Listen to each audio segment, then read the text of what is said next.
ETF index mutual funds నేర్చుకుని stock మార్కెట్లో రాణించాలనుకుంటున్నారా? వెంటనే ఈ నెంబర్కి కాల్ చేయండి. నమస్తే రమగారు. నమస్తే జయ. రమగారు, ఆడపిల్లలు పుట్టగానే ఆడపిల్ల అంటే మన పిల్ల కాదు, వేరే ప్లేస్కి వెళ్ళే పిల్ల అనే ఒక అర్థం ఫస్ట్ నుంచి మనకుంది. కాలక్రమేణా మార్పులు వస్తున్నాయి. ఆడపిల్ల అయినా మగపిల్లోనైనా ఇద్దరూ సమానమే, ఆరోగ్యంగా ఉంటే చాలనే పరిస్థితిలో మనం ఉన్నాం. ఇద్దరిని సమానంగా చదివిస్తున్నాం, సమానంగా ఉద్యోగాలు ఇప్పిస్తున్నాం, సమానంగా సంపాదిస్తున్నారు, అన్నిటా సమానమే. కానీ ఈ మధ్యకాలంలో ఒకటి చూస్తూ ఉన్నాం రమ్మగారు, పెళ్ళయ్యే వరకు తండ్రి సమక్షంలో, పెళ్ళైన తర్వాత భర్త సమక్షంలో ఉంటున్నాం మేము. మాకంటూ ఒక ఇల్లు, ఒక ఒక హోదా అనేది మాకు ఉండట్లేదు కదా. అంటే నాకు ఎట్లా చెప్పాలో తెలియట్లేదు. నేను చూసిన కొన్ని క్లిప్పింగ్స్ చూసి మిమ్మల్ని అడుగుతా ఉన్నాను. మాకంటూ సొంతంగా ఏం లేదు కదా, ఎంతసేపు ఇంకొకరి మీద మేము ఆధారపడటమేనా, ఇటు తండ్రి కావచ్చు అటు భర్త కావచ్చు అనే ఒక వాదన. మేము సొంతానికి ఏం చేయాలి అనేది, అది ఎంతవరకు సమర్థనీయం అండి? అంటే వీళ్ళ సొంతానికి వీళ్ళకి కూడా ఓ ఇల్లు కావాలంటారా? వాళ్ళ ఉద్దేశం అదే అనుకుంటున్నాను బహుశా నేను. ఇవన్నీ కూడా మనుషుల్లో విపరీత భావజాలాలకి నిదర్శనాలు జయ. ఇప్పుడు ఆడపిల్ల అంటే దానికి అర్థం అదొక పదం అయితే, ఈడపిల్ల కాదు ఆడపిల్ల అని అర్థం చెప్పారు. అక్కడి పిల్ల అని మీనింగ్ చెప్పుకున్నాం మనం. మగ పిల్లవాడు ఆడపిల్ల అని చెప్తారు. ఆడతనం అంటే ఏమిటి? అక్కడితనం అని కాదు, స్త్రీత్వానికి ఒక పదం అమ్మ అది. దీనికి ఈడ ఆడ అనే రెండు పదాలు ఉంటే దీన్ని తీసుకుపోయి ఆడలో కలిపారు, కలిపి చెప్పారే గాని మీరు ఇక్కడికి చెందని వాళ్ళు అక్కడికి చెందిన వాళ్ళు అన్న భావాలు కాదు. ఎక్కడ చెందిన వాళ్ళైనా సరే స్త్రీ లేందే జననం లేదు, అంతే కదా. ఇక్కడ ఒక స్త్రీ వల్ల కలిగిన స్త్రీ శిశువు ఇంకో చోట ఇంకొక సంతానానికి కారణం అవుతుంది. ఆడవాళ్లతోటే ప్రపంచం ముడిపడి ఉంది. ఇప్పుడు ఇందులో ఆడాళ్లతోటే ఉందంటే మగవాడు లేడంటే ఉన్నాడు. మగ ఆడ ఇద్దరితోటే కదా ఉన్నది. ఇప్పుడు ఇది నా ఇల్లు కాదు, నాన్నిల్లు నాన్నది, భర్తిల్లు భర్తది, నాకేది ఇల్లు, ఇదే నీ పాయింట్. అంటే నాన్నిల్లుని నువ్వు సొంతం చేసుకోవా?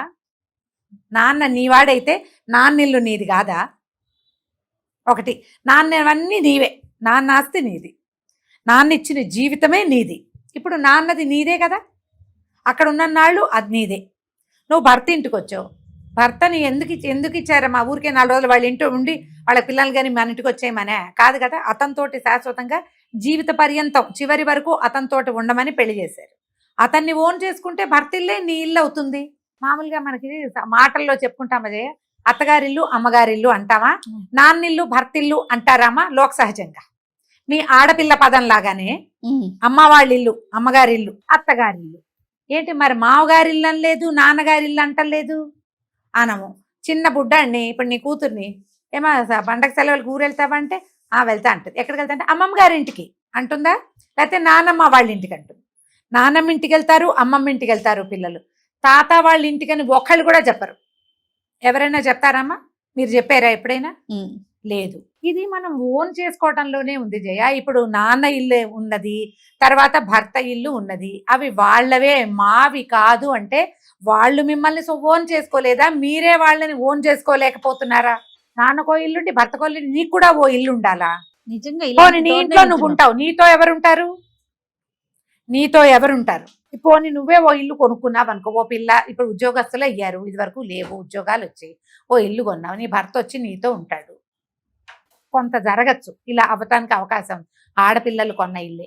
అంతేగాని మీరు పెళ్లిళ్ళు చేసుకోకుండా ఇల్లు కొనేసుకోండి, మీ ఇల్లు మీకు ఉంచుకోండి, ఇది నాది, కావాలంటే నువ్వే పో అనొచ్చు మొగుడిని.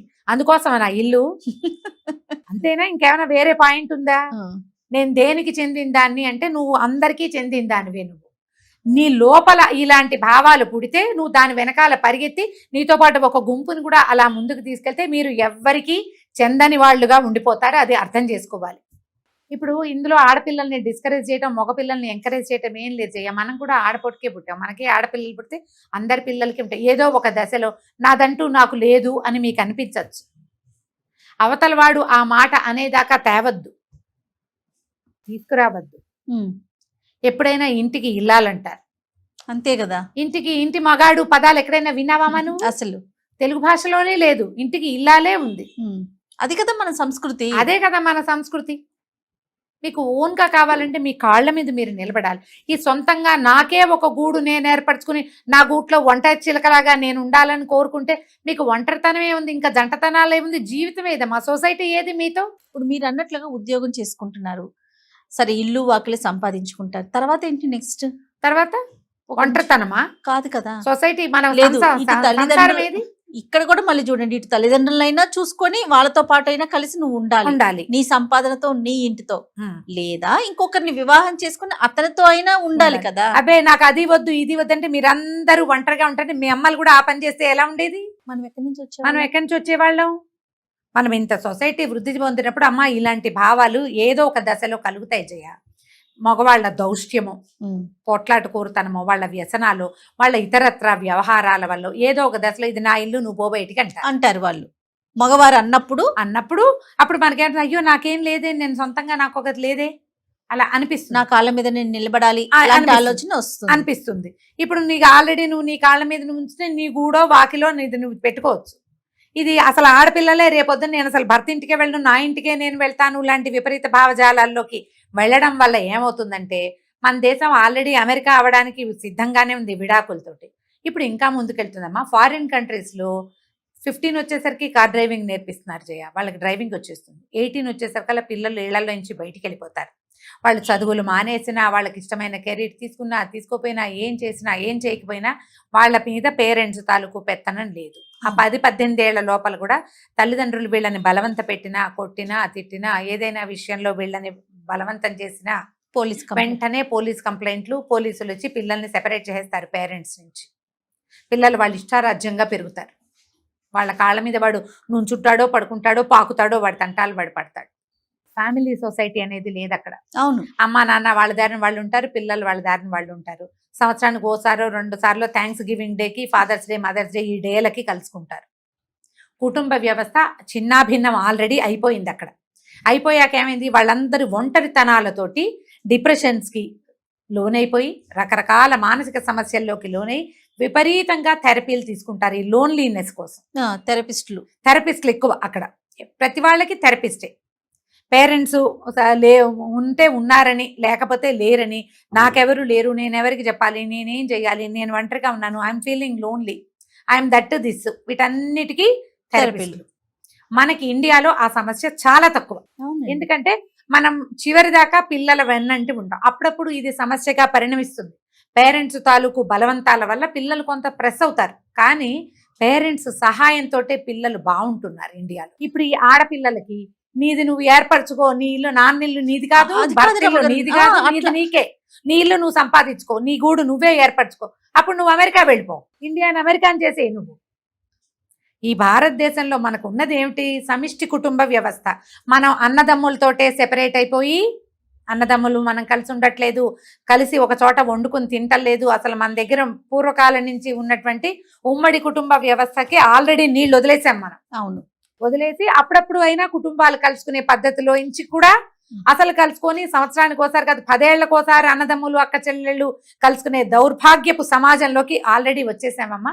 అందుకే మనకి నాకు పెద్దవాళ్ళు లేరు, నాకు చెప్పేవాళ్ళు లేరు, నా డెలివరీ అప్పుడు నాకు పోస్ట్ పార్టం ఎంత ఎక్కువగా ఉంది జయ. ఇది వరకు ఎందుకు లేదు, అసలు వినలేదు ఆ మాట. ఎందుకంటే ఇది వరకటి కాలంలో అసలు డాక్టర్లే లేరు, అవకాశమే లేదు. ఇళ్లల్లో పురుళ్ళు పోసుకున్న రోజుల్లో, కనేదాకా పనిచేసిన రోజుల్లో, ఖనంగానే 11వ రోజు నుంచి తమే స్వయంగా వంట చేసుకుని తినగలిగే రోజుల్లో కూడా పోస్ట్ పార్టం లేదు. ఎందుకంటే పుట్టింట్లోనూ అత్తవారింట్లోనే ఉండేవారు మనుషుల మధ్యన మనుషులు ఉన్నారు, ఒంటరితనం లేదు.